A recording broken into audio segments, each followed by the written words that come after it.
Cristo Tomy സംവിധാനം ചെയ്ത് നെറ്റ്ഫ്ലിക്സിൽ റിലീസായ curry and cyanide the Jolly Joseph case എന്ന ഡോക്യുമെന്ററി ഫിലിമിനെ കുറിച്ചാണ് ഇന്ന് സംസാരിക്കുന്നത്. 14 വർഷം കൊണ്ട് ഒരു കുടുംബത്തിലെ 6 പേരെ കൊലപ്പെടുത്തിയെന്ന പേരിൽ 2019 ജോളി ജോസഫ് അറസ്റ്റിലായത്.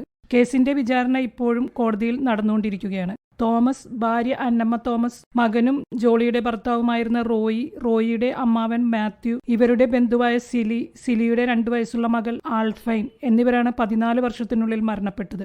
എത്ര ബ്രില്യന്റായി നടത്തിയിട്ടുള്ള കൊലപാതകങ്ങൾ ആണെങ്കിലും ദൈവം എന്തെങ്കിലും ഒരു തെളിവ് അവശേഷിപ്പിക്കുമെന്ന് പറയും.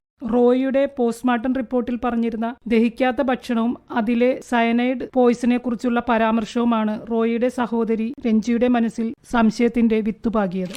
വർഷങ്ങൾക്കിപ്പുറം നടന്ന ഓരോ സംഭവങ്ങളും അനലൈസ് ചെയ്തു വന്നപ്പോഴും സിലിയുടെ മരണസമയത്തെ ജോളിയുടെ പെരുമാറ്റവും അവസാനം സിലിയുടെ ഭർത്താവ് ഷാജുവുമായുള്ള ജോളിയുടെ വിവാഹവും അതോടെ സഹോദരൻ റോജോയുമൊത്ത് രഞ്ജി കേസ് ഫയൽ ചെയ്യുകയായിരുന്നു. കേസ് കോടതിയിൽ നടക്കുകയാണ്. അമ്മ തന്നോട് കുറ്റസമ്മതം നടത്തിയെന്ന് ജോളിയുടെ മകൻ റെമോ പറയുന്നു.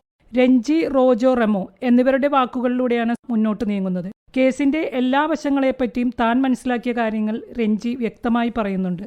മരിച്ചുപോയ വേണ്ടപ്പെട്ടവരോടുള്ള ഉത്തരവാദിത്തമാണ് താൻ നിറവേറ്റുന്നതെന്ന് രഞ്ജി പറഞ്ഞു.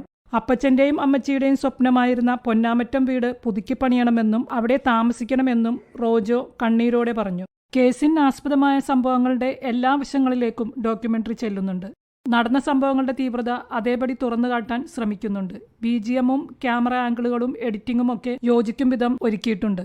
ഇൻവെസ്റ്റിഗേഷൻ ഓഫീസറായ KG സൈമന്റെയും പ്രതിഭാഗം വക്കീലിന്റെയും വാദമുഖങ്ങളും വിവരണങ്ങളും നമുക്ക് ഡോക്യുമെന്ററിയിൽ കേൾക്കാം. നിങ്ങളുടെ അഭിപ്രായങ്ങൾ കമന്റ് ചെയ്യുമല്ലോ. വീഡിയോ ഇഷ്ടമായെങ്കിൽ ലൈക്ക്, ഷെയർ ആൻഡ് സബ്സ്ക്രൈബ്. ഇനിയും മറ്റൊരു വീഡിയോയിൽ കാണാം. ബൈ.